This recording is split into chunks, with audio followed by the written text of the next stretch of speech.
Praise the lord. ప్రియమైన దేవుని బిడ్డలారా, దైవ సేవకులారా, నా ఫేస్బుక్, యూట్యూబ్, వాట్సాప్ ఫ్రెండ్స్ అని మీ అందరికీ కూడా నాకు హృదయపూర్వకమైన ధన్యవాదాలు చెల్లించుకుంటున్నాను. ప్రియమైన దేవుని బిడ్డలారా, మనం మొదలెట్టుకున్న అంశం బట్టి మనం వెళ్తున్న విషయం మనకు తెలుసు. కాబట్టి ఈ అంశంలో భాగంగా మనం కొంత చెప్పుకుంటున్నాం. ఈ చెప్పుకొని దాంట్లో ఇంకా అసలు ఏమీ నేను మొదలు పెట్టలేదని తెలుసు. నిన్నటి దినాన కొంచెం నేను మొదలుపెట్టి ఉన్నాను. అది ఏంటంటే 12 గోత్రికులు, 12 వంశావళి, 12 అనే అంకె మీద నేను చెప్పుకుంటూ వచ్చాను. కాబట్టి ప్రియమైన దేవుని బిడ్డలారా, మొట్టమొదటిగా మనకి తెలియాల్సింది ఏంటి అంటే గోత్రాలు అని తెలియాలి అన్నాను. గోత్రాలు అంటే వాళ్ళకున్న ఇంటి పేరు గోత్రం కింద ఎలా మారిపోయింది అని అనుకున్నాను. తండ్రికున్న ఇంటి పేరు కింద రావాలి కదా, అది గోత్రం కింద ఎలా మారబడింది అని నిన్న ఈ యొక్క విషయాల గుండా మనం మాట్లాడుకున్నాం. బాగుంది. మొన్న దినాన్ని మాట్లాడుకున్నాం. నిన్నటి దినం ఏంటంటే అసలు ఏతావాత తేలింది ఏంటి అంటే ఈ యాకోబుకే గోత్రం లేదు. యాకోబుకి ఒంటికి పేరుందంతే, యాకోబుకే గోత్రం లేదు. ఇంకొక అద్భుతకరమైన విషయం ఏంటంటే యాకోబు కొడుకైన 12వ కొడుకైన అతి ముద్దుల కొడుకైన యోసేపు కూడా గోత్రం లేదు. ఆ అబ్బాయి కోసమే ఇంత గొడవ అయిపోయింది మొత్తం. ఆ అబ్బాయి కోసమే సమస్య వచ్చింది. ఆ అబ్బాయిని ఆ యాకోబు బాగా చూడబట్టి, ప్రేమించబట్టి, ఇది చేయబట్టి వచ్చింది. అసలు ఆ అబ్బాయికి కూడా దేవుడు గోత్రం ఇవ్వలేదు. ఇటు యాకోబు తండ్రికి గోత్రం లేదు, తన చిన్న కొడుకుకి కూడా యోసేపుకి కూడా గోత్రం లేదు. మరి వాళ్ళిద్దరికీ గోత్రాలు లేనప్పుడు అతను పోని తండ్రి కంటే కొడుకులు లెక్కలో రాడు కాబట్టి అతని సంతానించి అతని గర్భం నుంచి వచ్చిన 12 మంది కొడుకులు ఉన్నారు కాబట్టి ఈ 12 మంది లెక్కల్లో చూసుకుంటే యోసేపు కూడా ఒక కొడుకే కదా. యోసేపు కోసం ఎంత చరిత్ర ఉంది అసలు. ఈ 12 మందికి ఉన్న చరిత్ర కన్నా యోసేపుకున్న ఒక్క చరిత్ర చాలా గొప్ప కదా. ఎవరు చెప్పినా అతని చరిత్ర ఇట్టే పసిపిల్లలు కూడా చెప్పేస్తూ ఉంటారు. సండే స్కూల్లో కూడా పాఠాలు చదివేసి గోతులు పడేశారు, అన్నెలు కొట్టేశారు, ఇలాగని చిన్న పిల్లలు కూడా చక్కగా చెప్తూ ఉంటారు. సరే, ఇంతవరకు బాగానే ఉంది. విషయం ఏంటంటే ఇటు తండ్రికి గోత్రం లేదు, చివరి కొడుకైన యోసేపుకి కూడా గోత్రం లేదు. తెలిసిన విషయం ఏంటంటే ఆయనకి కూడా గోత్రం లేదనమాట. గోత్రం లేకుండా యోసేపు గోత్రీకులను ఎలాగన్నారో నాకు అర్థం కావట్లే. గోత్రం లేకుండా యాకోబు గోత్రీకులను ఎలాగన్నారో నాకు అర్థం కావట్లే. నేను అదే చెప్తున్నాను. నేను చెప్పిన దాంట్లో, నేను చూసిన దాంట్లో, నేను విన్న దాంట్లో, నేను చదివిన దాంట్లో ఒకవేళ ఎక్కడన్నా బై మిస్టేక్ జరిగితే కనుక మీరు కూడా చూడండి. మీరు చదువుతూ ఉంటారు కదా, ఒకసారి పోనీ లేకపోతే మీ దైవజనులను కూడా అడిగి ఇచ్చేసి ఎక్కడ ఒకవేళ లేదు అనేది ఖచ్చితంగా చెప్తున్నాను. ఎక్కడన్నా ఉందనుకో అప్పుడు నేను మీకు తప్పుడు మెసేజ్ ఇచ్చినట్టే కదా, మిమ్మల్ని తప్పుడు దోవలో తీసుకెళ్ళి తప్పుడు ప్రసంగాలు చేస్తున్నట్టే కదా. నేను మీ విషయంలో నేను తప్పుగా ఏదో వింటున్నారు కదా అని చెప్పి ఏదో మిమ్మల్ని మోటివేషన్ చేయాలని చెప్పి ఏదో భ్రమాపూర్వకంగా అలా వాక్యం చెప్పడం అనేది కరెక్ట్ కాదు. అసలు దేవుడి విషయానికి అలాంటి అసలు కరెక్ట్ కాదు. ఆదికాండలో ఒకటి తెలుసుకొని, ఫస్ట్లో కీర్తనలో ఒకటి తెలుసుకొని, సెంటర్లో ప్రకటనలో ఇంకోటి తెలుసుకొని, లాస్ట్లో 4 మాటలు వేసుకొని వచ్చి నాకు మొత్తం చాలా చరిత్ర తెలుసు అంటే కరెక్ట్ కాదు కదా. నిజంగా చరిత్ర అంతా తెలియాలి. అప్పుడు దాన్ని బట్టి ఖచ్చితంగా మనం మాట్లాడాలి. కాబట్టి నాకు అంతగా తెలియపోవచ్చు అని నేను ఒప్పుకుంటున్నాను. ఒకవేళ ఎక్కడైనా ఉంటే దయచేసి పెట్టండి, నా మెసేజ్ పెట్టండి. విషయం ఏంటంటే ప్రియమైన దేవుని బిడ్డలారా, యాకోబుకి గోత్రం లేదు, తన చిన్న కుమారుడైన యోసేపుకి అసలు గోత్రం లేదు. మరి గోత్రికులు ఎవరు, ఎక్కడి నుంచి వచ్చారు వీళ్ళంతా? 12 గోత్రికులు. 12వ కొడుకు యోసేపు అయినప్పుడు అతనికి గోత్రం లేనప్పుడు 12వ కొడుకు కింద ఎలా వచ్చాడు? ఈ ఆడపిల్ల అనుకున్నాను నేను, ఆడపిల్ల కాదు. ఆడపిల్ల వేరే సంతానం, తన పక్కన పెట్టండి, తన విషయం తర్వాత తీసుకుంటాను నేను. చూడండి, ఒక సబ్జెక్ట్ ఏదైనా మనం మాట్లాడుకునేటప్పుడు ఒక విషయం మనం ప్రాక్టికల్గా కానీ ఇదేనిగా కానీ కొంచెం ఎక్కువగా మనం ఆలోచించాలి. ఏంటో తెలుసా, ఇప్పటిదాకా ఉంది అనుకున్నది ఇంకొంచెం ఎక్కువగా చదివాకో, తెలుసుకున్నాకో, విన్నాకో, మాట్లాడాకో, పరిశీలించాకో, పరిశోధన చేశాకో ఏదో ఒకటి బయటపడుతుంది సుమా. అది చెడైనా బయటపడిపోద్ది, మంచి అయినా బయటపడిపోతుంది. ఏమీ లేదులే, ఇంతే అనుకుంటే ఇంతేలా ఉంటుంది. ఒక పాలుని, ఒకే ఒక పాలు అది అన్నట్లకు ఉపయోగించుకోవచ్చు. పసిపిల్లలు తాగడానికి ఇవ్వచ్చు, మనం టీ కాఫీ పెట్టుకోవచ్చు, ఇంకా అందులో ఏ ప్రోడక్ట్ అయినా కలుపుకోవచ్చు. బూస్టో హార్లిక్సో ఏదో ఒకటి, అది అలా ఉపయోగపడుతుంది. నెక్స్ట్ దాన్ని తోడు పెడితే పెరుగు అవుతుంది. తర్వాత థర్డ్, దాన్ని చిలకరిస్తే ఏమొస్తుంది, అది వెన్నపూస వస్తుంది. 3, దాన్ని కాస్తే నెయ్యి వస్తుంది. 4, ఒక్క పాలు నుంచి నీకు ఇన్ని వెలువడుతున్నప్పుడు, నేను అదే చెప్తున్నాను, మనం ఇంతేనా ఇప్పుడు బైబిల్ అంచనా వేయకూడదు సుమా. ఎన్ని వస్తాయో, ఏమేమి వస్తాయో, ఎంతమంది ఉన్నారో, ఎవరు సూత్రధారులు ఎవరో, పాత్రధారులు ఎవరో, ఈ విషయం ఏంటనేది చాలా డీప్గా మనం తెలుసుకోవాలి. చాలా లోతుగాను చాలా డీప్గా మనం తెలుసుకోవాలి. ఇక్కడ విషయం ఏంటంటే ప్రియమైన దేవుని బిడ్డలారా, ఐగుప్తు దేశం నుండి మొట్టమొదటిగా బయలుదేరి వచ్చిన వాళ్ళు ఎవరనేది మనం తెలుసుకోవాలి. ఆ బయలుదేరి వచ్చిన వాళ్ళు ఎంతమంది తెలుసుకోవాలి. వీళ్ళంతా యాకోబు సంతానం అని, అక్కడ ఉన్న వాళ్ళని, వీళ్ళంతా బయలుదేరి అరణ్యంలోకి వచ్చారన్న విషయం మనకు తెలుసు. ఫస్ట్ మనం తెలుసుకోవాల్సింది ఏంటంటే, గోత్రాల కన్నా ముందు వీళ్ళు ఎంతమంది, ఈ ఎంతమంది సంతానం, ఏ గోత్రానికి ఎంతమంది సంబంధించి ఉన్నారు, ఫస్ట్ అది మనం తెలుసుకోవాలి. మొత్తం టోటల్ లెక్క అంతా కూడా ముందు మనం చూసుకోవాలి. వాళ్ళంతటి లెక్క ఎంతమంది అంటే ప్రియమైన దేవుని బిడ్డలారా, 6,03,500 మంది. ఎంతమంది అన్నాను? లక్షల్లో 6 లక్షలు, వేలల్లో 3,000, వందల్లోకి వస్తాక 550 మంది. వీళ్ళందరూ వెరసి 12 మంది గోత్రికులు. ఇంకొక అద్భుతం ఏంటంటే, ఇందులో ఒక గోత్రం రాలేదు. ఈ పాటికి మీకు అర్థమైపోయి ఉంటుంది. అంటే 11 మంది గోత్రికులే వచ్చారు ఇక్కడ. 11 బాగా బైబిల్ చదివిన వాళ్ళకి, అంటే దైవజనులు అన్నాక చదువుతారు కదా, మీకు అన్నీ చెప్తూ ఉంటారు కదా, అంటే మాలాటోళ్ళకి చెప్తున్నాను. ఎవరి వృత్తి పట్ల వాళ్ళు శ్రద్ధ కలిగి ఉంటారు, ఎవరి యొక్క వృత్తి పట్ల వాళ్ళు బాధ్యత కలిగి ఉంటారు, ఎవరి వృత్తి పట్ల వాళ్ళు అందులో వర్క్ చేస్తూ ఉంటారు. చాలాసార్లు చెప్తున్నాను, డాక్టర్ పని చేస్తారు, లాయర్ పని చేస్తారు, వీళ్ళు ఈ పని చేస్తారు, అలాగే మేము ఈ పని చేస్తాం. ఎందుకంటే మా పని ఇదే కాబట్టి, వాళ్ళ పనులు అయ్యి మా పనులు ఇవి కాబట్టి, మేము కూడా ఎక్కువగా ఏం చేయాలంటే బైబిల్ని చదివి పరిశోధన చేస్తూ ఉండాలి. ఒకవేళ తెలియపోతే వాళ్ళని అడిగి తెలుసుకొని మనం కొంచెం ముందుకెళ్ళి 2 మాటలు చెప్పడం అనేది కూడా మంచిది. అలాగా మొత్తం ఈ 12 మంది సంతానం, 12 మంది కాదు సుమా, ఈ మళ్ళీ ఎవరు అనుకున్నారు, పై వయసు కలిగిన వాళ్ళందరినీ తీసేయండి, కింద వయసు కలిగిన వాళ్ళందరినీ తీసేయండి, కేవలం బలాఢ్యులు వీళ్ళు. ఇందులో స్త్రీలు కూడా వచ్చారు. సంతానము, వంశావళి, ఇది వంశావళి. పైప్రాయం, ఏ పైప్రాయం, 20 సంవత్సరాల పైప్రాయం కలిగిన వారు. 20 సంవత్సరాల కింద నుంచి లెక్కట్లేదు సుమా. అలాగని బాగా వృద్ధులను కూడా లెక్క చేయలేదు.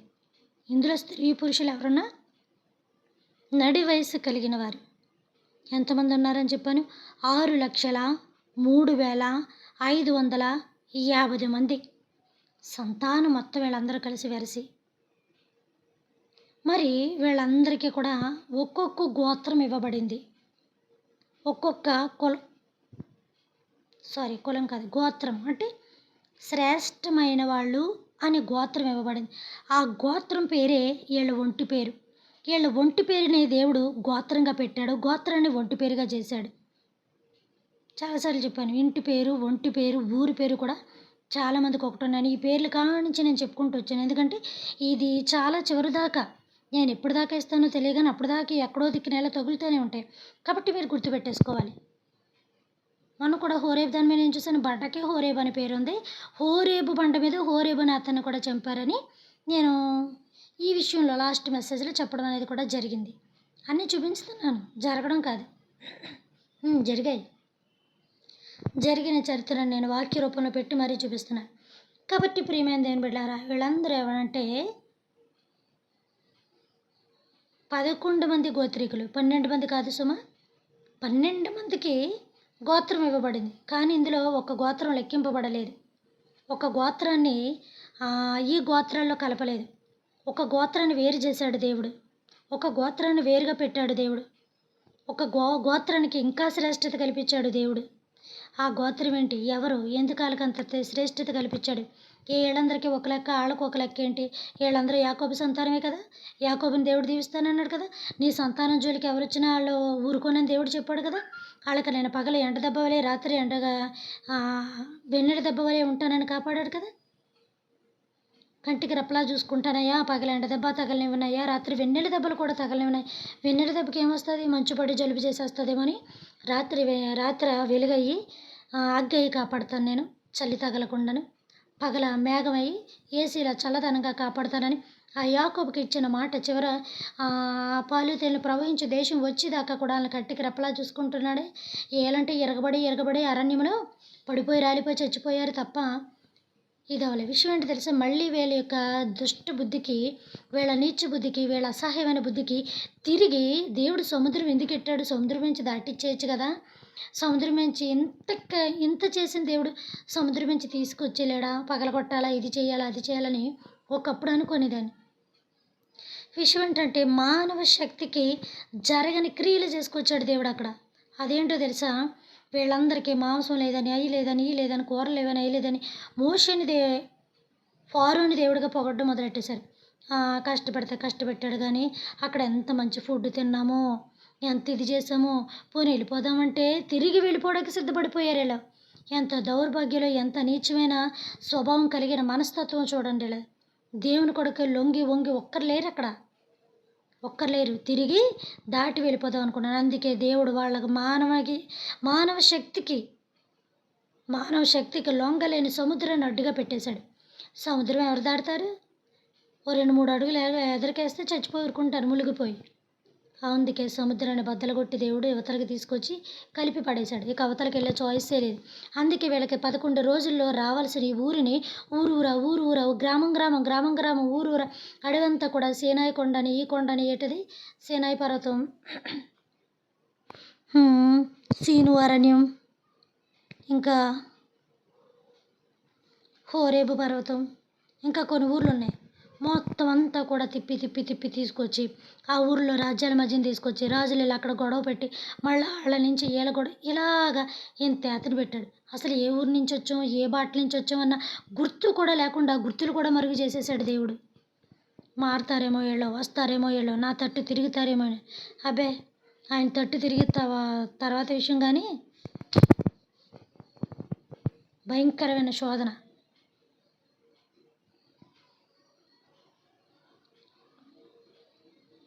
ఈ యొక్క 6,03,550 మంది సంతానములో ఇప్పుడు మనం తెలుసుకోవాల్సిన విషయం ఏంటో తెలుసా? ఒక్కొక్క మనిషి సంతానం ఎంత అంటే ఒక గోత్రానికి ఆ కుటుంబంలో సంతానం ఎంత తెలుసుకోవాలి. అదేం లెక్క అని మీరు అనొచ్చు. ఫర్ ఎగ్జాంపుల్ ఒకటి చెప్పుకోవచ్చు. నేనున్నాను, నా తండ్రికి మేము 5 సంతానం. నా తండ్రి అన్న, నా తండ్రి తమ్ముళ్ళు లేరు అనుకోండి ఆయనకి. అయినప్పటికీ చెప్తున్నాను, ఒకవేళ అన్నెలాలు ఉన్నారనుకోండి, వాళ్ళ సంతానం ఎంత? అక్క చెల్లెలు లేరు అంటే ఉన్నారు, వాళ్ళ సంతానం ఎంత? మా తండ్రికి మేము సంతానికులు 5, ఆడవారు మగవారు కలిసి. అలానే మా నాన్నగారి యొక్క అన్నగారి సంతానం ఎంత, వాళ్ళ అన్నగారి సంతానం అంత ఉంటారు కదా. ఇప్పుడు మా తండ్రి సంతానం లెక్క 5 వచ్చాం.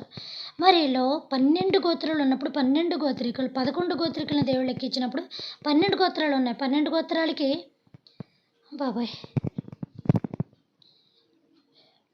12 గోత్రాలకి సంతానం ఎంత? 12వ గోత్రాన్ని దేవుడు ఆ సంతానంలో కలపలేదు, ప్రత్యేకంగా ఉంచాడు. కానీ 12 గోత్రికులు ఉన్నారు, 12 గోత్రాలు ఉన్నాయి. ఈ గోత్రాలు వంశాన్ని గోత్రంగా, వంశాన్ని ఇంటి పేరుగా, వంశాన్ని ఒంటి పేరుగా కూడా దేవుడు వాళ్ళకి మ్యాంక్షన్ చేసి పెట్టేశాడు. ఫస్ట్ ఆఫ్ ఆల్ పుట్టిన కొడుకు ఎవరు? రూబేను. మొట్టమొదటిగా రూబేను యొక్క సంతానం ఎంతో తెలుసుకుందాం. యాకోబు యొక్క కొడుకుల్లో మొట్టమొదటి కొడుకు ఎవరంటే రూబేను. ఆ రూబేను సంతానం ఎంతో తెలుసుకుందాం. ఇప్పుడు నా తండ్రి సంతానం 5 తెలుసుకున్నాం కదా. తర్వాత మా తండ్రి సంతానం నుంచి వాళ్ళ సంతానం ఎంత వచ్చారు అంటే, నా తండ్రికి పైన ఎవరున్నారు? అన్నదమ్ములు, అక్క చెల్లెలు, తమ్ముళ్ళు, వాళ్ళే ఉన్నారనుకోండి, వాళ్ళ వాళ్ళ వాళ్ళ సంతానం ఎంత. నా తండ్రి ఇంటి పేరే వాళ్ళ అన్నకి, వాళ్ళ తమ్ముడికి, వాళ్ళ అక్కలకి వాళ్ళకి రాపోవచ్చు, స్త్రీలకి వాళ్ళకి సంక్రమిస్తూ ఉంటుంది. మగజాత అన్న ప్రతి ఒక్కరికి కూడా ఆ ఇంటి పేరు సంక్రమిస్తూ ఉంటుంది. అలాగా ప్రియమైన దేవుని బిడ్డలారా, వీళ్ళకి గోత్రం అనే వంశావళి అని వచ్చింది. ఇప్పుడు యాకోబు మొట్టమొదటి కొడుకు ఎవరు? రూబేను. రూబేను సంతానం ఎంత అసలు? ఇప్పుడు మీకు బాగా క్లారిటీగా అర్థమై ఉంటుంది. నేను చాలా క్లారిటీగా చెప్తున్నానని అనుకుంటున్నాను, ఫీల్ అయిపోతున్నాను, లేకపోతే నిజంగానే క్లారిటీగా చెప్తున్నాను నాకైతే తెలియట్లేదు. కానీ మీకు అర్థమవుతుంది. నిజం చెప్పాలంటే చెప్తున్నా, నాకే అర్థం కావట్లేదు, తింగరగా ఉంది. మొట్టమొదటి కొడుకు రూబేను తీసుకుందాం. రూబేను సంతానికులు ఎంతమంది? యాకోబు మొట్టమొదటి కొడుకు రూబేను సంతానం ఎంతమంది అంటే సంతానం అంటే రూబేను ఒక్క భార్యకి పుట్టిన సంతానం కాదు సుమా. అక్కడి నుంచి రూబేను కొడుకులకి పిల్లలు, అక్కడి నుంచి వాళ్ళ కొడుకులు పిల్లలు, మొత్తం ఆ జాతి అంతా. అంటే రూబేను వంశావళి, రూబేను జాతి, రూబేను గోత్రం. నా తండ్రికి 5 కాకుండా ఇంకొక 50 మంది ఉన్నామనుకో, ఇంకొక 6 మంది కొడుకులు ఉన్నారనుకోండి, 5 కొడుకులు అనుకోండి, అక్కడి నుంచి సంతానం ఎంత పెరుగుతుంది? ఒకవేళ స్త్రీ అయినా వాళ్ళకి పుట్టిన పిల్లలు, వీళ్ళకి పుట్టిన పిల్లలు, మొత్తం జాతి అంతా వస్తుంది కదా, స్త్రీ పురుష జాతి వస్తుంది. తండ్రికి ఎంత సంతానం అయితే అంతమంది వస్తుంది. అలాగే రూబేను ఇక్కడ ఒక తండ్రిగా పెట్టుకోవడం ఏంటి? తండ్రి. ఇతనికి పుట్టినవారు స్త్రీలే పుట్టారో పురుషులే పుట్టారో, వాళ్ళ నుంచి పిల్ల పీసు వచ్చిన జనం, ఇందులో పిల్లల్ని తీసేయండి, పీసుల్ని తీసేయండి, వృద్ధుల్ని తీసేయండి, మొత్తం శ్రేష్ఠులు ఎంతమంది మొత్తం లెక్కించాను కదా, 6,300,550 మంది. లక్షల్లో 6 లక్షలు, వేలల్లో 3,000, వందల్లో 550 మంది. నాకు నీరసం వచ్చేస్తుందర్రా. కాబట్టి ప్రియమైన దేవుని బిడ్డలారా, రూబేను తీసుకుందాం. రూబేను కుటుంబీకులు, రూబేను వంశావళి, రూబేను సంతానికులు ఎంతమంది అంటే 46,500 మంది. అర్థమైందా? బాగానే చెప్పానా? కరెక్ట్గా చెప్పానా? 46,500 మంది సంతానమే ఎవరికి ఉన్నారు తెలుసా? రూబేనుకు ఉన్నారు. ఇంతమందిలో 12 మందిలో ఇంత వేల మంది ఎలా వచ్చేసారని అనుకున్నాను. వేల మంది ఎందుకు వచ్చారంటే ఇక్కడ ఒక్కొక్క మనిషికి ఉన్న సంతానం ఎంతో తెలుసా? ఒక 20 మంది, ఒక 30 మంది, ఒక 70 మంది కాదు. ఫస్ట్ మోషేకి వచ్చినప్పుడు ఏసేపు సంతానమో యాకోబు సంతానమో 70 మంది ఉండేవారు అనుకుంటా. ఏసేపా యాకోబా?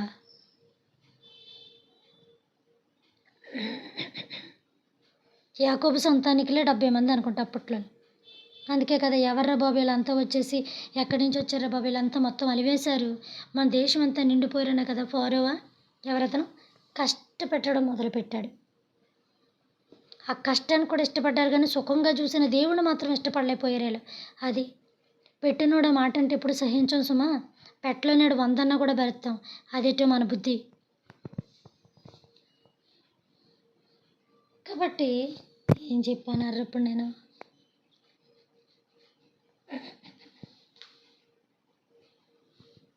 రూబేను సంతానికులు 46,500 మంది. ఇప్పుడు ఇది చెప్పడానికి నేను గంట నుంచి కూర్చొని ఇప్పుడు చెప్పేసాను అనుకుంటున్నారా? నా మొహం. ఒక గంట నుంచి తర్జన భర్జన చేసి అవి చూసి అవి విని అంటే ఎందులోని తీసుకాదు, బైబిల్లోంచే చూసి పెట్టి.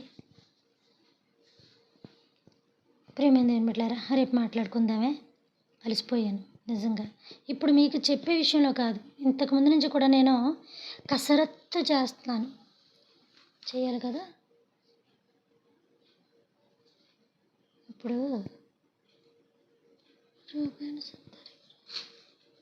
సరే ప్రియమైన దేవుని బిడ్డలారా, ఈ ఒక్క మనిషిని తీసుకోండి.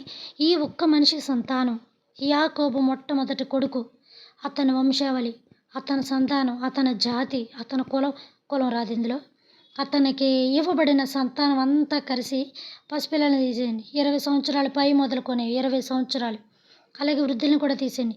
ఇందులో స్త్రీలు కూడా ఉన్నారు, గుర్తుపెట్టుకోండి. స్త్రీలు, పురుషులు కలిసి 46,500 500 500 మంది. వేలల్లో 46, వందల్లో 500 గుర్తుపెట్టుకోండి. మళ్ళీ రేపు కలుసుకుందామే. పరలోకమందున్న మా తండ్రి, మీ నామము పరిశుద్ధపరచబడును గాక, మీ రాజ్యం వచ్చును గాక, మీ చిత్తము పరలోకమందును నెరవేరినట్లు భూమి అందును నెరవేరును గాక. మనదిన ఆహారం నేడు మాకు దయచేయము తండ్రి. మా బోనస్సుల అపరాధములను మేము క్షమించిన ప్రకారము మా అపరాధములను మీరును క్షమించండి తండ్రి. మమ్మల్ని శోధన నుంచి కాకడిని తప్పించము నాయన. రాజ్యము, శక్తి, మహిమ నిరంతరం మీరై ఉన్నారు తండ్రి. ఆమేన్. దేవుడు మనల్ని దీవించి ఆశీర్వదించును గాక. Good night.